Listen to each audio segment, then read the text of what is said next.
ನಮಸ್ಕಾರ. ಮುಖ್ಯಾಂಶಗಳು.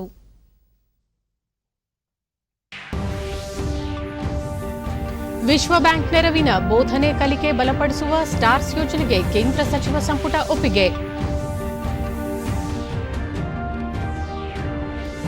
ರಾಜ್ಯದಲ್ಲಿ ಮುಂದುವರೆದ ಮಳೆಯ ಅಬ್ಬರ. ಉತ್ತರ ಕರ್ನಾಟಕದ ಹಲವು ಜಿಲ್ಲೆಗಳಲ್ಲಿ ರೆಡ್ ಅಲರ್ಟ್ ಘೋಷಣೆ. ಜನಜೀವನ ಅಸ್ತವ್ಯಸ್ತ. ಮುಂಬರುವ ಹಿಂಗಾರು ಹಂಗಾಮಿನಲ್ಲಿ ರೈತರಿಗೆ ಸಕಾಲದಲ್ಲಿ ರಸಗೊಬ್ಬರ ಪೂರೈಸುವಂತೆ ಸಾರ್ವಜನಿಕ ವಲಯದ ಕಾರ್ಖಾನೆಗಳಿಗೆ ಡಿವಿ ಸದಾನಂದಗೌಡ ಸೂಚನೆ. 2 ವಿಧಾನಸಭಾ ಕ್ಷೇತ್ರಗಳಿಗೆ ಉಪಚುನಾವಣೆ. ಕಾಂಗ್ರೆಸ್, ಬಿಜೆಪಿ, ಜೆಡಿಎಸ್ ಅಭ್ಯರ್ಥಿಗಳಿಂದ ಉಮೇದುವಾರಿಕೆ ಸಲ್ಲಿಕೆ.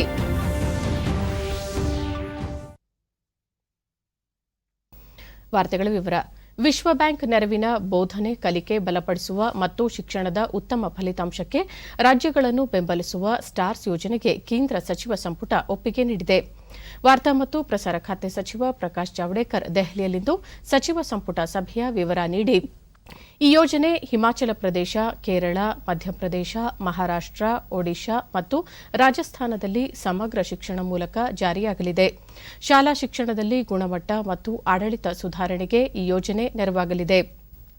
ಸ್ಟಾರ್ಸ್ ಯೋಜನೆಯು ಕಲಿಕಾ ಮೌಲ್ಯಮಾಪನ ವ್ಯವಸ್ಥೆಗಳು, ಶಾಲಾ ಕೊಠಡಿಯಲ್ಲಿ ಬೋಧನೆಯನ್ನು ಬಲಪಡಿಸಲಿದೆ. ಈ ಯೋಜನೆಗೆ 5,178 ಕೋಟಿ ರೂಪಾಯಿ ಅನುದಾನ ಒದಗಿಸಲಾಗುವುದು ಎಂದರು. ಜಮ್ಮು ಕಾಶ್ಮೀರ ಮತ್ತು ಲದ್ದಾಖ್ ಕೇಂದ್ರಾಡಳಿತ ಪ್ರದೇಶಗಳಿಗೆ 520 ಕೋಟಿ ರೂಪಾಯಿ ಪ್ಯಾಕೇಜ್ ಅನ್ನು ದೀನ್ ದಯಾಳ್ ಅಂತ್ಯೋದಯ ಯೋಜನೆಯಡಿ ಒದಗಿಸಲು ಸಚಿವ ಸಂಪುಟ ಒಪ್ಪಿಗೆ ನೀಡಿದೆ ಎಂದರು. ऋण लिया है बैंकों से वो 3 लाख करोड़ रुपए का है और मुझे खुशी है कि वो पूरा चुकाती है. एनपीए का प्रमाण केवल 2% है, 2.3, तो लगभग न के बराबर है, क्योंकि गरीब आदमी मेहनत से कमाता है और वापस देता है बैंक में. अभी जो आउटस्टैंडिंग लोन है, यानी जो चल रहे हैं ऋण, जो बंद नहीं हुए हैं, क्योंकि कुछ ऋण लिए और ऋण वापस कर दिए, अकाउंट समाप्त हुआ, लेकिन जो अकाउंट में अभी ऋण चल रहा है वो भी 1 लाख करोड़ का है.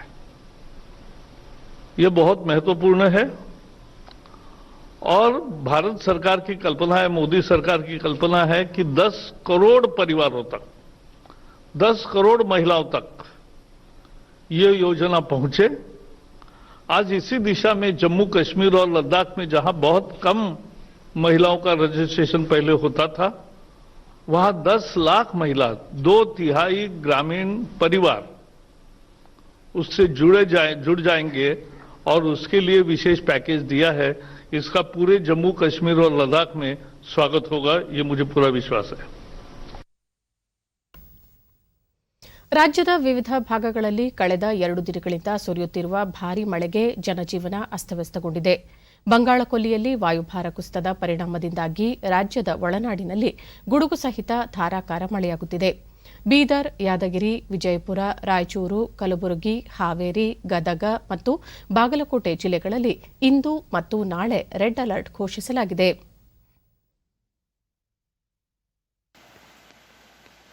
ಉತ್ತರ ಕರ್ನಾಟಕದ ಕಲಬುರಗಿ ಜಿಲ್ಲೆಯಾದ್ಯಂತ ಕಳೆದ 10 ಗಂಟೆಗಳಿಂದ ಸತತವಾಗಿ ಸುರಿಯುತ್ತಿರುವ ಮಳೆಯಿಂದಾಗಿ ಕಾಗೀನ, ಮಲ್ಲಾಮಾರಿ, ಭೀಮಾ ನದಿಗಳು ತುಂಬಿ ಹರಿಯುತ್ತಿವೆ. ತಗ್ಗು ಪ್ರದೇಶಗಳಲ್ಲಿನ ಮನೆಗಳಿಗೆ ನೀರು ನುಗ್ಗಿ ಸಂಪೂರ್ಣವಾಗಿ ಜಲಾವೃತಗೊಂಡಿದ್ದು ಅನೇಕ ರಸ್ತೆಗಳ ಸಂಪರ್ಕ ಕಡಿತಗೊಂಡಿದೆ. ಸೇಡಂ ತಾಲೂಕಿನ ಕಾಗೀನಾ ನದಿಗೆ ಅಡ್ಡಲಾಗಿರುವ ಮಳಖೇಡ, ಕಾಚೂರು, ದಂಡೋತಿ ಸೇತುವೆಗಳು ಮುಳುಗಡೆಯಾಗಿವೆ. ಅಲ್ಲದೆ ಮಳಖೇಡ ಉತ್ತರಾದಿ ಮಠ ಸಂಪೂರ್ಣವಾಗಿ ಜಲಾವೃತಗೊಂಡಿದ್ದು ಭಕ್ತರು ಹಾಗೂ ಮಠದ ಮೇಲುಸ್ತುವಾರಿಗಳನ್ನು ಸುರಕ್ಷಿತ ಸ್ಥಳಕ್ಕೆ ಸ್ಥಳಾಂತರ ಮಾಡಲಾಗಿದೆ. ಅಲ್ಲದೆ ಚಿಂಚೋಳಿ ಪಟ್ಟಣ, ಕಾಳಗಿ ತಾಲೂಕಿನ ಬಡಾವಣೆಗಳು ಸಂಪೂರ್ಣವಾಗಿ ಜಲಾವೃತಗೊಂಡಿವೆ.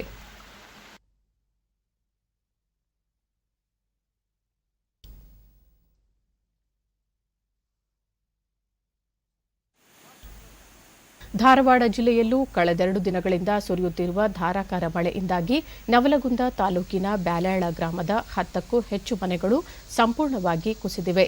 ಅಲ್ಲದೆ ಕುಬ್ಬೇನೂರು ಗ್ರಾಮದಲ್ಲಿ ಅನೇಕ ಮನೆಗಳು ಮಳೆಯಿಂದಾಗಿ ಸಂಪೂರ್ಣವಾಗಿ ಜಲಾವೃತಗೊಂಡಿದ್ದು ಭಾರೀ ಮಳೆಗೆ ಜನಜೀವನ ತತ್ತರಿಸಿದೆ.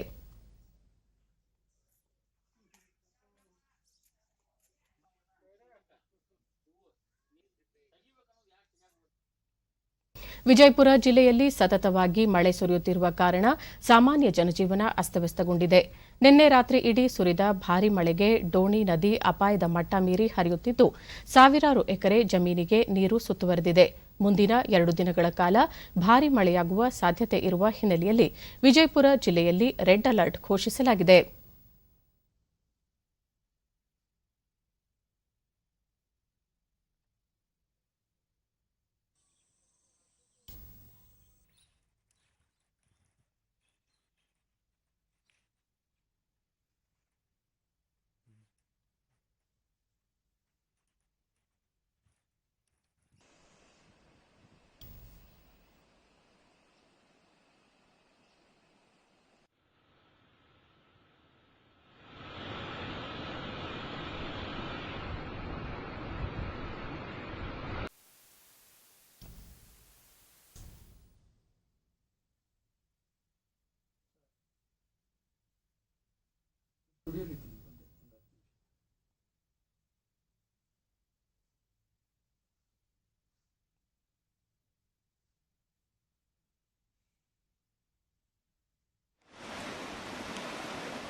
ಬೀದರ್ನಲ್ಲಿಯೂ ಮುಂದಿನ 48 ಗಂಟೆಗಳಲ್ಲಿ ಭಾರೀ ಮಳೆಯಾಗಲಿದೆ ಎಂದು ಹವಾಮಾನ ಇಲಾಖೆ ಎಚ್ಚರಿಕೆ ನೀಡಿದೆ. ಈ ಹಿನ್ನೆಲೆಯಲ್ಲಿ ಜಿಲ್ಲಾಧಿಕಾರಿ ರಾಮಚಂದ್ರನ್ ಆರ್ ಅಧಿಕಾರಿಗಳೊಂದಿಗೆ ನಿನ್ನೆ ವಿಡಿಯೋ ಸಂವಾದದ ಮೂಲಕ ವಿಪತ್ತು ನಿರ್ವಹಣಾ ಸಮಿತಿಯ ತುರ್ತು ಸಭೆ ನಡೆಸಿದರು. ಮಳೆಯ ಮುನ್ಸೂಚನೆ ಇರುವುದರಿಂದ ಯಾವೆಲ್ಲ ಮುಂಜಾಗ್ರತೆ ಕ್ರಮ ತೆಗೆದುಕೊಳ್ಳಬೇಕು, ಆ ಸಮಯದಲ್ಲಿ ಅಧಿಕಾರಿಗಳು ಹೇಗೆ ಕಾರ್ಯನಿರ್ವಹಿಸಬೇಕು ಎಂಬುದನ್ನು ವಿವರಿಸಿದರು. ಶಿವಮೊಗ್ಗ, ಕೊಡಗು, ಚಿಕ್ಕಮಗಳೂರು, ಕೊಪ್ಪಳ, ಉತ್ತರ ಕನ್ನಡ, ದಕ್ಷಿಣ ಕನ್ನಡ ಹಾಗೂ ಉಡುಪಿ ಜಿಲ್ಲೆಗಳಲ್ಲಿ ಆರೆಂಜ್ ಅಲರ್ಟ್ ಘೋಷಿಸಲಾಗಿದೆ. ಬಳ್ಳಾರಿ, ಚಿಕ್ಕಬಳ್ಳಾಪುರ, ಚಿತ್ರದುರ್ಗ, ದಾವಣಗೆರೆ, ಹಾಸನ ಹಾಗೂ ತುಮಕೂರು ಜಿಲ್ಲೆಗಳಲ್ಲಿ ಯೆಲ್ಲೋ ಅಲರ್ಟ್ ಘೋಷಿಸಿದೆ.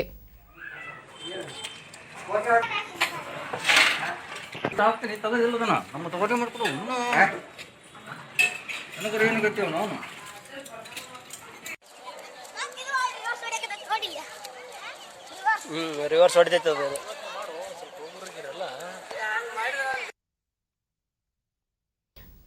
ಬಾಗಲಕೋಟೆಯಲ್ಲಿ ಕಳೆದ 3 ದಿನಗಳಿಂದ ಸತತವಾಗಿ ಮಳೆ ಸುರಿಯುತ್ತಿರುವ ಪರಿಣಾಮ ಜನಜೀವನ ಅಸ್ತವ್ಯಸ್ತಗೊಂಡಿದೆ. ಮನೆಗಳಿಗೆ ನೀರು ನುಗ್ಗಿ ಅನೇಕ ಕಡೆಗಳಲ್ಲಿ ಗೋಡೆ, ಛಾವಣಿ ಕುಸಿದು ಆಸ್ತಿ ಪಾಸ್ತಿಗೆ ಹಾನಿಯುಂಟಾಗಿದೆ. ಮಲಪ್ರಭಾ, ಘಟಪ್ರಭಾ ನದಿಗಳ ಪ್ರವಾಹ ಭೀತಿ ಎದುರಾಗಿದ್ದು ನೂರಾರು ಎಕರೆ ಪ್ರದೇಶದ ಜಮೀನು ಮಳೆ ನೀರಿನಿಂದ ಜಲಾವೃತಗೊಂಡು ಹಾನಿಯಾಗಿದೆ. ಪರಿಣಾಮ ಜಿಲ್ಲೆಯಾದ್ಯಂತ ಜಿಲ್ಲಾಧಿಕಾರಿಗಳು ರೆಡ್ ಅಲರ್ಟ್ ಘೋಷಿಸಿದ್ದು ನದಿ ದಡದಲ್ಲಿ ಹಾಗೂ ಮಣ್ಣಿನ ಮನೆಗಳಲ್ಲಿ ವಾಸವಿರುವ ಜನರು ತಮ್ಮ ಜಾನುವಾರುಗಳೊಂದಿಗೆ ಸುರಕ್ಷಿತ ಸ್ಥಳಕ್ಕೆ ತೆರಳುವಂತೆ ಸೂಚಿಸಿದ್ದಾರೆ. ಇದೇ 16ರವರೆಗೆ ರಾಜ್ಯದ ಉತ್ತರ ಒಳನಾಡಿನಲ್ಲಿ ಹೆಚ್ಚು ಮಳೆಯಾಗುವ ಸಾಧ್ಯತೆ ಇದೆ. ದೇಶದ ವಿವಿಧ ಭಾಗಗಳಲ್ಲಿ ಭಾರೀ ಮಳೆ ಮುಂದುವರೆದಿದ್ದು ಅಪಾರ ಸಾವು, ನೋವು ಮತ್ತು ಆಸ್ತಿ ಪಾಸ್ತಿಗೆ ನಷ್ಟ ಉಂಟಾಗಿದೆ. ಹೈದರಾಬಾದ್ನಲ್ಲಿ ನಿನ್ನೆ ಮನೆ ಕುಸಿದು 3 ಮೃತಪಟ್ಟಿದ್ದು ನಗರದಲ್ಲಿ ಸಾವಿನ ಸಂಖ್ಯೆ 11ಕ್ಕೆ ಏರಿದೆ. ಇದರೊಂದಿಗೆ ತೆಲಂಗಾಣದಲ್ಲಿ ಸಾವಿನ ಸಂಖ್ಯೆ 13ಕ್ಕೆ ಏರಿದೆ. ಭಾರೀ ಮಳೆ ಹಿನ್ನೆಲೆಯಲ್ಲಿ ನಗರದ ತಗ್ಗು ಪ್ರದೇಶಗಳು ಜಲಾವೃತಗೊಂಡಿವೆ. ನೂರಾರು ಜನರನ್ನು ಸುರಕ್ಷಿತ ಸ್ಥಳಗಳಿಗೆ ಸ್ಥಳಾಂತರಿಸಲಾಗಿದೆ. ಹೈದರಾಬಾದ್ ನಗರದಲ್ಲಿ ರೆಡ್ ಅಲರ್ಟ್ ಘೋಷಿಸಲಾಗಿದೆ. 100 ವರ್ಷಗಳಲ್ಲೇ ಅತ್ಯಧಿಕ ಮಳೆ ನಗರದಲ್ಲಿ ದಾಖಲಾಗಿದೆ. ರಾಜ್ಯದಲ್ಲಿ ವಿದ್ಯುತ್ ಅನೇಕ ಕಡೆ ಸಂಪರ್ಕ ಕಡಿತಗೊಂಡಿದ್ದು ಬೆಳೆಗಳಿಗೆ ವ್ಯಾಪಕ ಹಾನಿಯಾಗಿದೆ. ರಕ್ಷಣಾ ಕಾರ್ಯಗಳಿಗೆ 19 ವಿಪತ್ತು ನಿರ್ವಹಣಾ ಪಡೆಗಳನ್ನು ನಿಯೋಜಿಸಲಾಗಿದೆ. 20 centimeters of rainfall. ಹವಾಮಾನ ಇಲಾಖೆಯ ಮಹಾನಿರ್ದೇಶಕ ಡಾಕ್ಟರ್ ಎಂ ಮೊಹಪಾತ್ರ ಬಂಗಾಳ ಕೊಲ್ಲಿಯಲ್ಲಿ ವಾಯುಭಾರ ಕುಸಿತ ಪಶ್ಚಿಮ ವಾಯುಭಿಮುಖವಾಗಿ ಸಾಗುತ್ತಿದೆ. ಇದರಿಂದ ಒಡಿಶಾ, ಆಂಧ್ರಪ್ರದೇಶ, ತೆಲಂಗಾಣ ಮತ್ತು ಉತ್ತರ ಕರ್ನಾಟಕದಲ್ಲಿ ಭಾರೀ ಮಳೆಯಾಗುತ್ತಿದೆ ಎಂದರು. It will gradually move west northwestward and weaken into the Verma-Tropez area during next 12 hours. But however, it will continue to move west northwestwards, it will emerge into east central Arabian Sea of Maharashtra coast around morning of 16th October. As a result, 17 project gates this morning and released over 21,000 cusecs of water into Musi River. People living on the either side of the Musi River has been alerted. Chief Minister K. Chandrasekhar Rao has ಮುಖ್ಯಮಂತ್ರಿ reviewed the rains Chandrashekhara last Rao night. ಅವರು ಉನ್ನತ ಮಟ್ಟದ ಸಭೆ ನಡೆಸಿ ಕಟ್ಟೆಚ್ಚರ ವಹಿಸುವಂತೆ ಅಧಿಕಾರಿಗಳಿಗೆ ಸೂಚಿಸಿದ್ದಾರೆ. ತೆಲಂಗಾಣ ಸರ್ಕಾರ ಸರ್ಕಾರಿ ಮತ್ತು ಖಾಸಗಿ ಸಂಸ್ಥೆಗಳು ಮತ್ತು ಕಚೇರಿಗಳಿಗೆ 2 ದಿನ ರಜೆ ಘೋಷಿಸಿದೆ. ತುರ್ತು ಕೆಲಸವಿಲ್ಲದೆ ಮನೆಗಳಿಂದ ಹೊರಬರದಂತೆ ಸಲಹೆ ಮಾಡಿದೆ. ಒಡಿಶಾ ಆಂಧ್ರಪ್ರದೇಶದಲ್ಲೂ ಮಳೆಯ ಅವಾಂತರ ಸೃಷ್ಟಿಸಿದೆ. ಆಂಧ್ರಪ್ರದೇಶದ ಕೃಷ್ಣಾ ಜಿಲ್ಲೆಯಲ್ಲಿ ಪ್ರವಾಹ ಪರಿಸ್ಥಿತಿ ಎದುರಾಗಿದೆ. ರಸ್ತೆಗಳು ಸೇತುವೆಗಳು ನೀರಿನಲ್ಲಿ ಮುಳುಗಿವೆ. ಭಾರೀ ಮಳೆಯಿಂದ ತೆಲಂಗಾಣ, ಆಂಧ್ರಪ್ರದೇಶ, ಕರ್ನಾಟಕ ಮತ್ತು ಒಡಿಶಾ ರಾಜ್ಯಗಳಲ್ಲಿ ಸಂಭವಿಸಿದ ಸಾವು ನೋವು ಮತ್ತು ಆಸ್ತಿ ಪಾಸ್ತಿ ನಷ್ಟಕ್ಕೆ ಉಪರಾಷ್ಟಪತಿ ಎಂ ವೆಂಕಯ್ಯನಾಯ್ಡು ದುಃಖ ವ್ಯಕ್ತಪಡಿಸಿದ್ದಾರೆ. ಮೃತರ ಕುಟುಂಬಗಳಿಗೆ ಸಂತಾಪ ಸೂಚಿಸಿ ಅವರು ಟ್ವೀಟ್ ಮಾಡಿದ್ದಾರೆ. ಮಳೆಯ ವೇಳೆ ಸುರಕ್ಷಿತವಾಗಿದ್ದು ಸ್ಥಳೀಯ ಸರ್ಕಾರಗಳು ಹೊರಡಿಸುವ ಸೂಚನೆಗಳನ್ನು ಪಾಲಿಸುವಂತೆ ಅವರು ಕರೆ ನೀಡಿದ್ದಾರೆ. ಸಾರ್ವಜನಿಕ ವಲಯದ ರಸಗೊಬ್ಬರ ಕಂಪನಿಗಳ ಅಧ್ಯಕ್ಷರು, ಕಾರ್ಯನಿರ್ವಾಹಕ ನಿರ್ದೇಶಕರೊಂದಿಗೆ ಕೇಂದ್ರ ರಾಸಾಯನಿಕ ಮತ್ತು ರಸಗೊಬ್ಬರ ಖಾತೆ ಸಚಿವ ಡಿವಿ ಸದಾನಂದಗೌಡ ದೆಹಲಿಯಲ್ಲಿಂದು ಸಭೆ ನಡೆಸಿದರು. ಈ ವೇಳೆ ಅವರು ಪ್ರಧಾನಿ ನರೇಂದ್ರ ಮೋದಿ ಅವರ ಸಮಗ್ರ ದೃಷ್ಟಿಕೋನಕ್ಕೆ ಅನುಗುಣವಾಗಿ ಕೇಂದ್ರ ಸರ್ಕಾರಿ ಸ್ವಾಮ್ಯದ ಸಾರ್ವಜನಿಕ ವಲಯದ ಉದ್ದಿಮೆಗಳು ಸ್ವಯಂ ಸುಸ್ಥಿರತೆ ಸಾಧಿಸಬೇಕು ಎಂದು ಹೇಳಿದರು. ಭವಿಷ್ಯದ ಉಳಿವಿಗಾಗಿ ಖಾಸಗಿ ವಲಯ ಮತ್ತು ಆಮದು ರಸಗೊಬ್ಬರಗಳ ಜೊತೆ ಸ್ಪರ್ಧಿಸಲು ನ್ಯಾನೋ ರಸಗೊಬ್ಬರ ಮತ್ತು ಅಗತ್ಯಕ್ಕನುಗುಣವಾಗಿ ರಸಗೊಬ್ಬರ ತಯಾರಿಕೆ ಮಾಡಲು ತಂತ್ರಜ್ಞಾನದ ಉನ್ನತೀಕರಣ ಅಗತ್ಯವಾಗಿದೆ. ಇದಕ್ಕೆ ತಕ್ಕಂತೆ ಹಾಲಿ ಘಟಕಗಳನ್ನು ಪುನಶ್ಚೇತನಗೊಳಿಸಬೇಕು ಎಂದು ಹೇಳಿದ್ದಾರೆ. ಲಾಕ್ಡೌನ್ ಸಂಕಷ್ಟದ ಕಾಲದಲ್ಲೂ ಕಾರ್ಖಾನೆಗಳು ಕಾರ್ಯನಿರ್ವಹಿಸಿ ರೈತರಿಗೆ ಯೂರಿಯಾ ಮತ್ತು ಇತರೆ ರಸಗೊಬ್ಬರದ ಲಭ್ಯತೆ ಖಾತರಿಪಡಿಸಲು ಉತ್ತಮ ಕೊಡುಗೆ ನೀಡಿವೆ. ರಸಗೊಬ್ಬರ ವಲಯದ ಸಾರ್ವಜನಿಕ ಉದ್ದಿಮೆಗಳು ಪರಿಸರ ಕಾಳಜಿಗೆ ಸಂಬಂಧಿಸಿದಂತೆ ಸಂವೇದನಾಶೀಲರಾಗಬೇಕು ಎಂದು ಹೇಳಿದ್ದಾರೆ. ದೇಶದಲ್ಲಿ ಮುಂಗಾರು ಹಂಗಾಮಿನಲ್ಲಿ ನಿರೀಕ್ಷೆಗೂ ಮೀರಿ ಮಳೆಯಾಗಿದೆ. ಬಿತ್ತನೆ ಪ್ರದೇಶದ ವ್ಯಾಪ್ತಿಯಲ್ಲಿ ಗಣನೀಯವಾಗಿ ಹೆಚ್ಚಳವಾದ ಹಿನ್ನೆಲೆಯಲ್ಲಿ ಯೂರಿಯಾ ಬೇಡಿಕೆ ಉತ್ತುಂಗದಲ್ಲಿದೆ. ದೇಶೀಯ ಕಂಪನಿಗಳ ಪ್ರಯತ್ನ ಮತ್ತು ರಸಗೊಬ್ಬರ ಇಲಾಖೆ ಅಧಿಕಾರಿಗಳ ಸಕ್ರಿಯ ಮತ್ತು ಸಕಾಲಿಕ ಕ್ರಮಗಳ ಫಲವಾಗಿ ಯೂರಿಯಾ ಮತ್ತು ರಸಗೊಬ್ಬರದ ಕೊರತೆ ಎದುರಾಗಿಲ್ಲ ಎಂದು ಹೇಳಿದರು. ಮುಂಬರುವ ಹಿಂಗಾರು ಹಂಗಾಮಿನ ಅವಧಿಯಲ್ಲೂ ರೈತರಿಗೆ ಸಕಾಲದಲ್ಲಿ ರಸಗೊಬ್ಬರ ಪೂರೈಸಲು ಸಜ್ಜಾಗುವಂತೆ ಸಾರ್ವಜನಿಕ ವಲಯದ ಮುಖ್ಯಸ್ಥರಿಗೆ ಸೂಚನೆ ನೀಡಿದ್ದಾರೆ. ರಾಜ್ಯದಲ್ಲಿ ಅತಿವೃಷ್ಟಿಯಿಂದ ಹಾನಿಯಾಗಿರುವ ರೈತರ ಬೆಳೆ ನಷ್ಟವನ್ನು ಸಮರ್ಪಕವಾಗಿ ಅಂದಾಜು ಮತ್ತು ಸಮೀಕ್ಷೆ ಮಾಡಿ ತುರ್ತು ವಿಶೇಷ ಪ್ಯಾಕೇಜ್ ಘೋಷಿಸಿ ರೈತರ ಹಿತ ಕಾಪಾಡುವಂತೆ ವಿಧಾನಸಭೆ ವಿರೋಧ ಪಕ್ಷದ ನಾಯಕ ಸಿದ್ದರಾಮಯ್ಯ ರಾಜ್ಯ ಸರ್ಕಾರವನ್ನು ಒತ್ತಾಯಿಸಿದ್ದಾರೆ.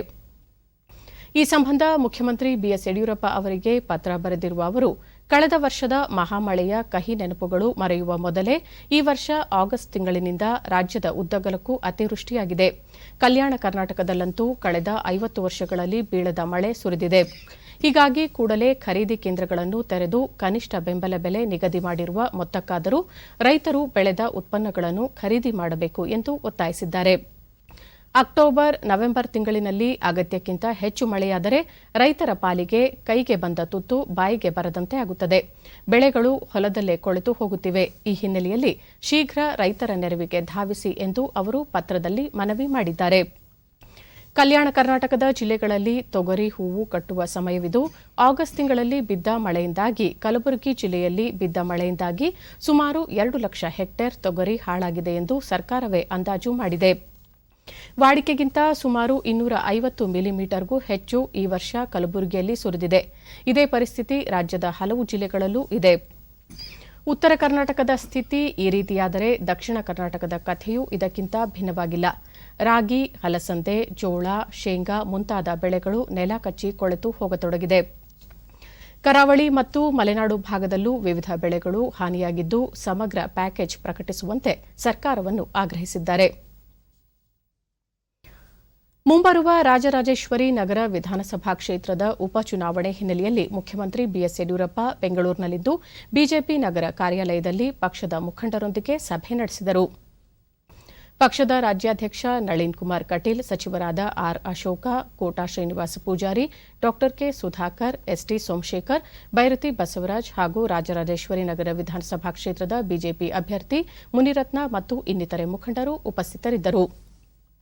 ನವೆಂಬರ್ 3ರಂದು ನಡೆಯಲಿರುವ ರಾಜರಾಜೇಶ್ವರಿ ನಗರ ವಿಧಾನಸಭಾ ಉಪಚುನಾವಣೆಯಲ್ಲಿ ಪಕ್ಷದ ಅಭ್ಯರ್ಥಿ ಗೆಲುವಿಗೆ ರೂಪಿಸಬೇಕಾದ ಕಾರ್ಯತಂತ್ರಗಳ ಕುರಿತು ಮುಖ್ಯಮಂತ್ರಿ ಅವರು ಚರ್ಚೆ ನಡೆಸಿದರು.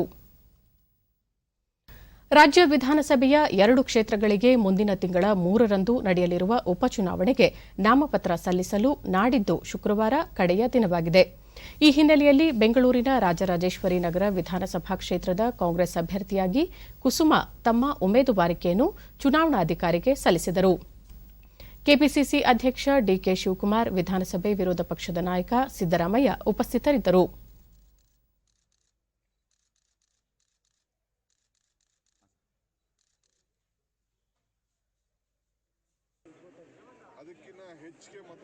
ಬಳಿಕ ಶಿವಕುಮಾರ್, ಕ್ಷೇತ್ರದ ಜನ ಪ್ರಜ್ಞಾವಂತರು ಮತ್ತು ಬುದ್ಧಿವಂತರಿದ್ದಾರೆ.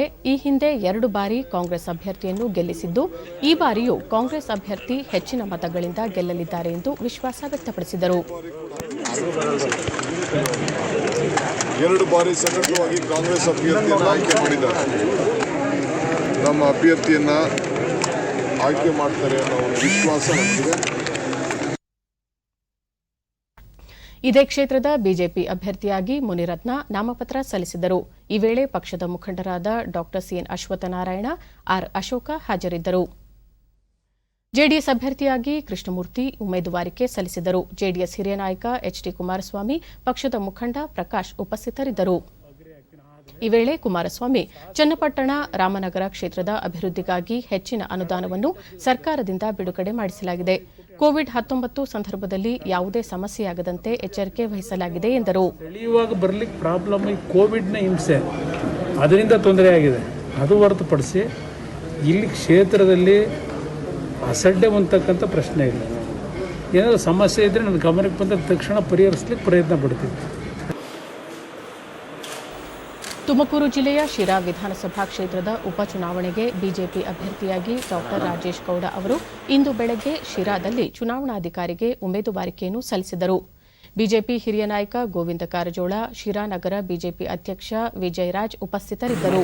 ಭಾರತೀಯ ಜನತಾ ಪಕ್ಷದ ಕಡೆ ನೋಡ್ತಾ ಇದ್ದಾರೆ. ಖಂಡಿತವಾಗಿಯೂ ಭಾರತೀಯ ಜನತಾ ಪಕ್ಷದ ವಿಜಯ ಹಾಗೆ ಆಗ್ತದ. ಬಳಿಕ ಗೋವಿಂದ ಪಕ್ಷದ ತತ್ವ ಸಿದ್ಧಾಂತ ಒಪ್ಪಿ ಬರುವ ಎಲ್ಲರಿಗೂ ಸ್ವಾಗತವಿದೆ. ಮುಂಬರುವ ವಿಧಾನಸಭಾ ಉಪಚುನಾವಣೆಯಲ್ಲಿ ಎಲ್ಲಾ ನಾಯಕರು ಒಗ್ಗಟ್ಟಾಗಿ ಪಕ್ಷದ ಅಭ್ಯರ್ಥಿಗಳ ಪರ ಪ್ರಚಾರದಲ್ಲಿ ಭಾಗವಹಿಸಿ ಗೆಲುವಿಗೆ ಶ್ರಮಿಸಲಿದ್ದಾರೆ ಎಂದು ಹೇಳಿದರು. ಶಿರಾ ಕ್ಷೇತ್ರದ ಜೆಡಿಎಸ್ ಅಭ್ಯರ್ಥಿ ಅಮ್ಮಾಜಮ್ಮ ಸತ್ಯನಾರಾಯಣ ಅವರ ಅನುಪಸ್ಥಿತಿಯಲ್ಲಿ ಜೆಡಿಎಸ್ ರಾಜ್ಯಾಧ್ಯಕ್ಷ ಎಚ್ಕೆ ಕುಮಾರಸ್ವಾಮಿ, ಹಿರಿಯ ಮುಖಂಡರಾದ ಎಚ್ಡಿ ರೇವಣ್ಣ, ರಾಮು ಅವರು ನಾಮಪತ್ರ ಸಲ್ಲಿಸಿದರು.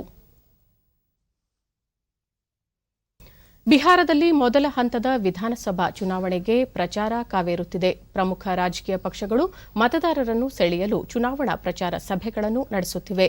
ಮೊದಲ ಹಂತದಲ್ಲಿ 71 ಕ್ಷೇತ್ರಗಳಿಗೆ ಮತದಾನ ನಡೆಯಲಿದೆ.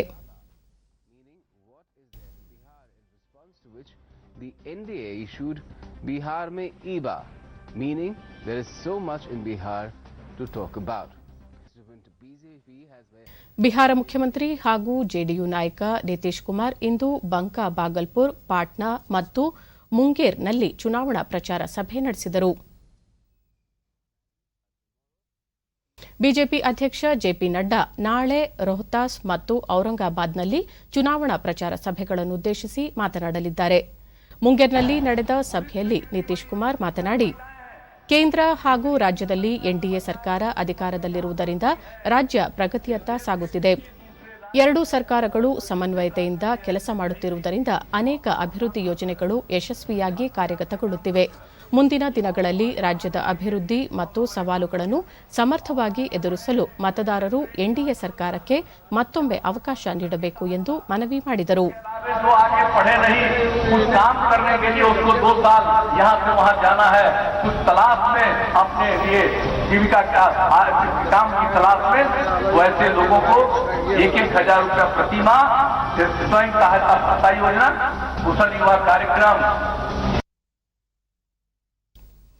ಕೇಂದ್ರ ಸರ್ಕಾರದ 5ನೇ ಹಂತದ ಅನ್ಲಾಕ್ ಮಾರ್ಗಸೂಚಿ ಜಾರಿಯಲ್ಲಿದ್ದು, ನಾಳೆಯಿಂದ ಈಜುಕೊಳ, ಮನರಂಜನಾ ಪಾರ್ಕ್, ಚಿತ್ರಮಂದಿರ ಹಾಗೂ ಮಲ್ಟಿಪ್ಲೆಕ್ಸ್ಗಳು ತೆರೆಯಲು ಅವಕಾಶ ಕಲ್ಪಿಸಲಾಗಿದೆ. ಕಂಟೈನ್ಮೆಂಟ್ ವಲಯಗಳಲ್ಲಿ ನಿರ್ಬಂಧ ಮುಂದುವರಿಯಲಿದೆ. ಕೋವಿಡ್-19 ಮುನ್ನೆಚ್ಚರಿಕೆ ಅನ್ವಯ 50% ಆಸನಗಳ ಸಾಮರ್ಥ್ಯದೊಂದಿಗೆ ಮಲ್ಟಿಪ್ಲೆಕ್ಸ್ ಹಾಗೂ ಚಿತ್ರಮಂದಿರಗಳ ಬಾಗಿಲುಗಳು ತೆರೆಯಲಿವೆ. ಪ್ರೇಕ್ಷಕರು ವ್ಯಕ್ತಿಗತ ಅಂತರದೊಂದಿಗೆ ಕಡ್ಡಾಯವಾಗಿ ಮುಖಗವಸು ಧರಿಸುವಂತೆ ಆದೇಶಿಸಲಾಗಿದೆ. ಶುಕ್ರವಾರದಿಂದ ಬೆಂಗಳೂರಿನ ಚಿತ್ರಮಂದಿರಗಳು ಸಿನಿಮಾ ಪ್ರದರ್ಶನ ಹಮ್ಮಿಕೊಳ್ಳಲು ನಿರ್ಧರಿಸಿದ್ದು, ಸಿಬ್ಬಂದಿ ಸ್ಯಾನಿಟೈಸ್, ಸ್ವಚ್ಛತಾ ಕಾರ್ಯ, ಆಸನಗಳ ರಿಪೇರಿ ಕೆಲಸಗಳಲ್ಲಿ ತೊಡಗಿದ್ದಾರೆ. ಕೊರೋನಾ ವೈರಸ್ ಸೋಂಕು ವಿಶ್ವವ್ಯಾಪಿ ಆವರಿಸಿದ ಹಿನ್ನೆಲೆಯಲ್ಲಿ ಕಳೆದ ಮಾರ್ಚ್ ತಿಂಗಳಿನಿಂದ ಚಿತ್ರಮಂದಿರಗಳು, ಮಲ್ಟಿಪ್ಲೆಕ್ಸ್ ಬಾಗಿಲುಗಳು ಮುಚ್ಚಲ್ಪಟ್ಟಿದ್ದವು. ಸುಮಾರು 7 ತಿಂಗಳ ನಂತರ ಮತ್ತೆ ವೀಕ್ಷಣೆಗೆ ಮುಕ್ತವಾಗಿವೆ. ಅದೇ ರೀತಿ ಈಜುಕೊಳಗಳಲ್ಲಿ ಅಭ್ಯಾಸಕ್ಕೆ ಅವಕಾಶ ನೀಡಲಾಗಿದ್ದು, ಮನರಂಜನಾ ಪಾರ್ಕ್ಗಳು ಸಾರ್ವಜನಿಕರ ಪ್ರವೇಶಕ್ಕೆ ಮುಕ್ತವಾಗಲಿವೆ. ಇಲ್ಲಿಯೂ ಸಾಕಷ್ಟು ಮುನ್ನೆಚ್ಚರಿಕೆ ವಹಿಸಲಾಗಿದೆ.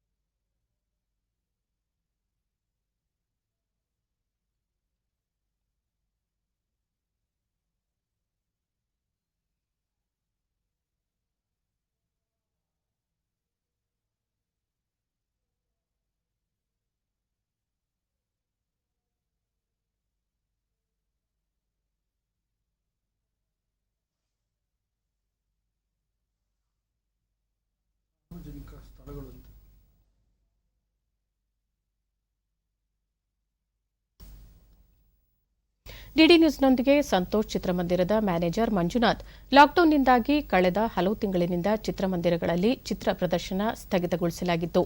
ಸರ್ಕಾರ ಲಾಕ್ಡೌನ್ ಸಡಿಲಗೊಳಿಸಿರುವುದರಿಂದ ಸಿನಿಮಾ ಪ್ರದರ್ಶನಕ್ಕೆ ಮತ್ತೆ ಸಿದ್ದತೆ ಮಾಡಿಕೊಳ್ಳಲಾಗುತ್ತಿದೆ ಎಂದು ತಿಳಿಸಿದರು. ಆಹಾರ ಮತ್ತು ಕೃಷಿ ಸಂಸ್ಥೆ ಎಫ್ಎಒ-ನೊಂದಿಗೆ ಭಾರತದ ಸಂಬಂಧವನ್ನು ಗುರುತಿಸುವ ಸಲುವಾಗಿ ಪ್ರಧಾನಿ ನರೇಂದ್ರ ಮೋದಿ ನಾಡಿದ್ದು ಶುಕ್ರವಾರ ₹75 ಮುಖಬೆಲೆಯ ಸ್ಮರಣಾರ್ಥ ನಾಣ್ಯವನ್ನು ಬಿಡುಗಡೆ ಮಾಡಲಿದ್ದಾರೆ.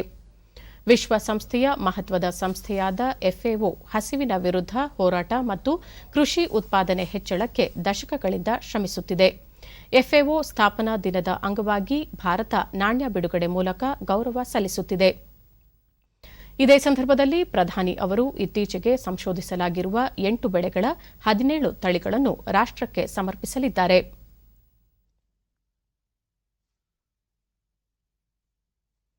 ದೇಶದಲ್ಲಿ ಕಳೆದ 24 ಗಂಟೆಗಳಲ್ಲಿ ಹೊಸದಾಗಿ 63,509 ಕೋವಿಡ್-19 ಪ್ರಕರಣಗಳು ದೃಢಪಟ್ಟಿವೆ. ಇದರೊಂದಿಗೆ ಒಟ್ಟು ಸೋಂಕಿತರ ಸಂಖ್ಯೆ 72,39,389ಕ್ಕೆ ಏರಿಕೆಯಾಗಿದೆ. ಈವರೆಗೆ 63,01,927 ಕೊರೋನಾ ಸೋಂಕಿತರು ಗುಣಮುಖರಾಗಿದ್ದು, ಸುಮಾರು 8,26,876 ಸಕ್ರಿಯ ಪ್ರಕರಣಗಳಿದ್ದು, ಈ ಪ್ರಮಾಣ ಶೇಕಡಾ 11.42ಕ್ಕೆ ಇಳಿಕೆಯಾಗಿದೆ.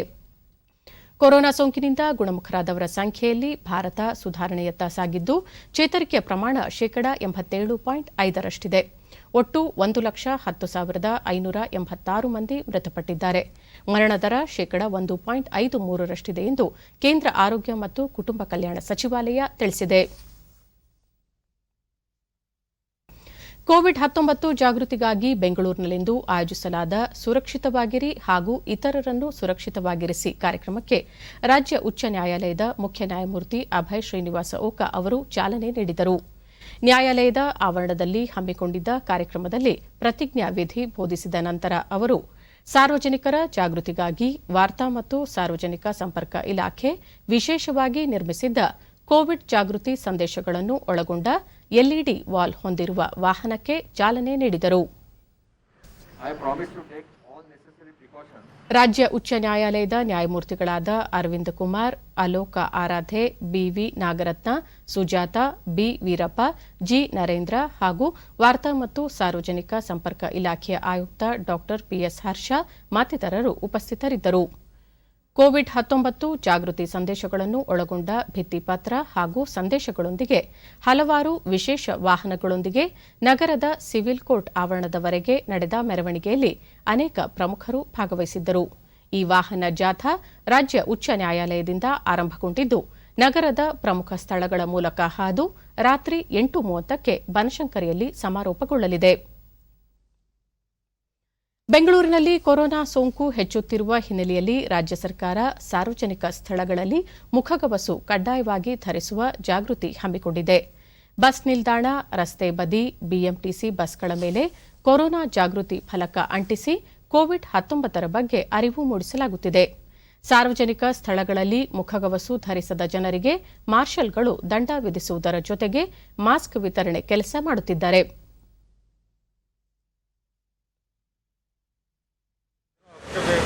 ಡಿಡಿ ನ್ಯೂಸ್ನೊಂದಿಗೆ ಸಾರ್ವಜನಿಕ ಸುರೇಶ್ ಮಾಸ್ಕ್ ಧರಿಸುವುದು ಕೊರೋನಾ ಜಾಗೃತಿಯ ಒಂದು ಕ್ರಮ ಎಂದು ತಿಳಿಸಿದರು. ಹಾಕೋದ್ರಿಂದ ಅವರ ಆರೋಗ್ಯದ ಹಿತದೃಷ್ಟಿಯಿಂದ ಅವ್ರಿಗೂ ಒಳ್ಳೆಯದು, ನಮ್ಮ ದೇಶಕ್ಕೂ ಒಳ್ಳೆಯದು, ನಮ್ಮ ಅರ್ಥವ್ಯವಸ್ಥೆಗೂ ಒಳ್ಳೆಯದು. ಈಗ ಎರಡೂ ಕಡೆಯಲ್ಲಿ ಕೆಸಿ ಜನರಲ್ ಆಸ್ಪತ್ರೆಯ ವೈದ್ಯೆ ಶುಭಾ ಕೊರೋನಾ ಭಯಬಿಟ್ಟು ಸಾರ್ವಜನಿಕ ಸ್ಥಳಗಳಲ್ಲಿ ಕಡ್ಡಾಯವಾಗಿ ಮುಖಗವಸು ಧರಿಸಿ ಎಂದು ಮಾಹಿತಿ ನೀಡಿದರು. ಕೊರೋನಾ ಫಸ್ಟ್ ಭಯ ಬೀಳದ್ ಬೇಡ. ಯಾರಿಗೂ ಕೊರೋನಾ ಬಂದ ತಕ್ಷಣ ಕೊರೋನಾ ಅಂತ ಎಲ್ಲರೂ ತುಂಬಾ ಜನ ಭಯ ಬೀಳ್ತಾ ಇದ್ದಾರೆ. ಆ ಭಯದಿಂದನೇ ಅರ್ಧ ಪ್ರಾಬ್ಲಮ್ ಆಗ್ತದೆ. ಆದ್ರಿಂದ ಮೊದಲನೇದಾಗಿ ಭಯ ಬೀಳದ್ ಬೇಡ. ಎರಡನೇದಾಗಿ ಎಲ್ಲರಿಗೂ ಗೊತ್ತಿರೋ ಥರ ಮಾಸ್ಕ್ ಹಾಕೊಳ್ಳಿ, ನಿಮ್ಮನ್ನ ನೀವು ಪ್ರೊಟೆಕ್ಟ್ ಮಾಡ್ಕೊಳ್ಳಿ, ಸಾಮಾಜಿಕ ಅಂತರ ಕಾಯ್ದುಕೊಳ್ಳಿ. ಎಲ್ಲರೂ ಹೊರಗಡೆ ಹೋಗಿ ಬಂದ್ಮೇಲೆ ಸೋಪ್ ವಾಟರಿಂದ ಕೈಕಾಲು ತೊಳ್ಕೊಳ್ಳಿ. ಅನ್ನೆಸೆಸರಿ ಯಾವುದ್ರ ಮೇಲೂ ಮುಟ್ಬೇಡಿ.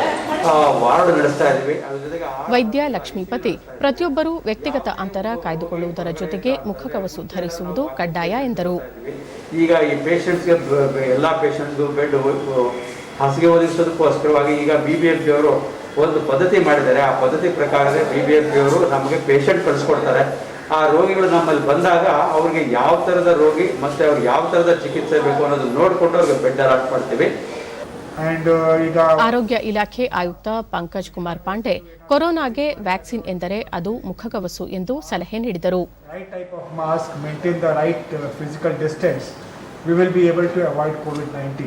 ಸೊ ನಮ್ಮ ಎಲ್ಲಕ್ಕೆ ರಿಕ್ವೆಸ್ಟ್ ಇದೆ, ದಯವಿಟ್ಟು ಮಾಸ್ಕ್ ಹಾಕಬೇಕು. ಯಾವಾಗಲೂ ತಾವು ತಮ್ಮ ಮನೆಯಿಂದ ಹೊರಗಡೆ ಹೋಗ್ತೀರಾ, ಕ್ರೌಡೆಡ್ ಪ್ಲೇಸ್ ಅವಾಯ್ಡ್ ಮಾಡಿ, ಮತ್ತು ಅದು 6 ಅಡಿ ಅಥವಾ 2 ಮೀಟರ್ ಅದು ಡಿಸ್ಟೆನ್ಸ್ ಮೇಂಟೈನ್ ಮಾಡಬೇಕು. ಪ್ರಧಾನಿ ನರೇಂದ್ರ ಮೋದಿ ಅವರು ಕೊರೋನಾ ಸೋಂಕು ತಡೆಗಟ್ಟುವ ಹಿನ್ನೆಲೆಯಲ್ಲಿ ಪ್ರತಿಯೊಬ್ಬರೂ ಕಡ್ಡಾಯವಾಗಿ ಮಾಸ್ಕ್ ಧರಿಸುವ ಜೊತೆಗೆ ವ್ಯಕ್ತಿಗತ ಅಂತರ ಕಾಯ್ದುಕೊಳ್ಳಬೇಕೆಂದು ಕರೆ ನೀಡಿದ್ದರು.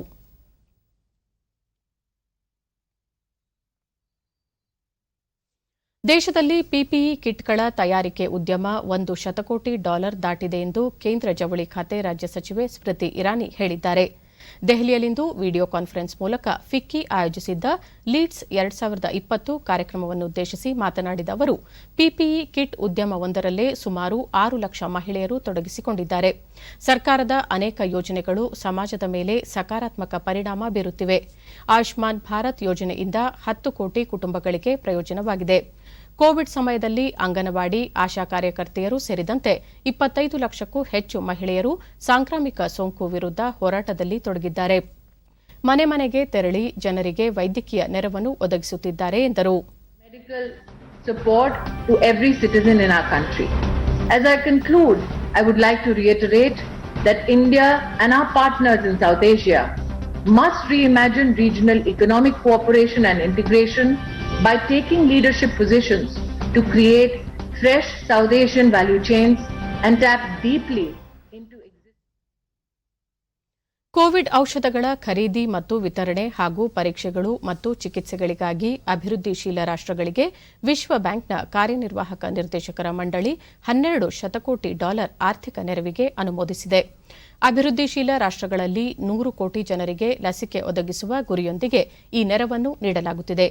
ಕೋವಿಡ್ ಸಾಂಕ್ರಾಮಿಕ ಎದುರಿಸಲು ಅಭಿವೃದ್ಧಿಶೀಲ ರಾಷ್ಟ್ರಗಳಿಗೆ ವಿಶ್ವ ಬ್ಯಾಂಕ್ ಕಳೆದ ಜೂನ್ನಲ್ಲಿ ಪ್ರಕಟಿಸಿದ $160 ಶತಕೋಟಿ ಪ್ಯಾಕೇಜ್ನ ಭಾಗ ಇದಾಗಿದೆ. ವಿಶ್ವ ಬ್ಯಾಂಕ್ನ ಹೊಸ ಆರ್ಥಿಕ ನೆರವಿನಿಂದ ಕೋವಿಡ್ ತುರ್ತು ನಿರ್ವಹಣಾ ಕಾರ್ಯಕ್ರಮಗಳು 111 ದೇಶಗಳಿಗೆ ತಲುಪುತ್ತಿವೆ. ಅಭಿವೃದ್ಧಿಶೀಲ ರಾಷ್ಟ್ರಗಳಲ್ಲಿ ಕೋವಿಡ್ ಔಷಧಿ ಕಡಿಮೆ ದರದಲ್ಲಿ ಮತ್ತು ಎಲ್ಲೆಡೆ ಲಭ್ಯವಾಗಲು ನೆರವು ಒದಗಿಸುತ್ತಿರುವುದಾಗಿ ವಿಶ್ವ ಬ್ಯಾಂಕ್ನ ಪ್ರಕಟಣೆ ತಿಳಿಸಿದೆ.